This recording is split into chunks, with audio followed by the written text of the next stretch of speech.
In today's video, I'm going to teach you how to create a new layer in Figma. Whether you're new to Figma or just need a quick refresher, I'm here to guide you through each step, ensuring you can follow along with ease and confidence, all within the next few minutes. To begin, make your way over to Figma's website, a highly collaborative interface design tool used by designers around the world. Once you're there, look for the login button, which is usually situated at the top right corner of the page. Clicking this will prompt you to enter your login details, so go ahead and input your credentials. If you don't have an account yet, you might need to sign up, but for now, let's assume you have those details ready to get started quickly.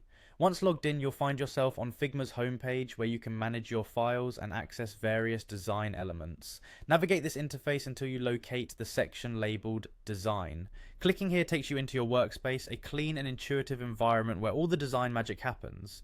Now you're inside the design platform, and here's where you can really let your creativity fly. Look towards the upper section of the interface for the toolbar options. You're likely to find icons that allow you to create shapes, insert text, or place images into your design. Selecting any of these will allow you to create a new layer. If you choose the shape tool, a simple click, drag and release action on the canvas will create geometric shapes like rectangles and circles. Text can be added by selecting the text tool and clicking anywhere on the canvas. This action immediately places a text box where you can start typing. And if you'd like to enrich your designs with visual elements, the image tool will let you insert images directly into your canvas, creating separate layers for each one. Each time you add a new shape, text or image, it automatically generates a new layer in your canvas. This not only keeps your workspace organized, but also allows you to manipulate each element independently, giving you more control over your design layout.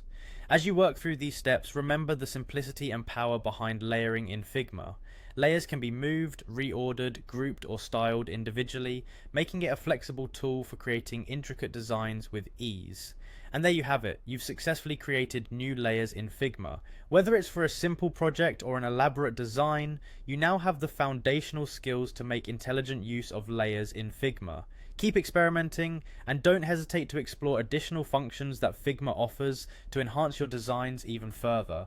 Thank you for watching, and have a great time designing.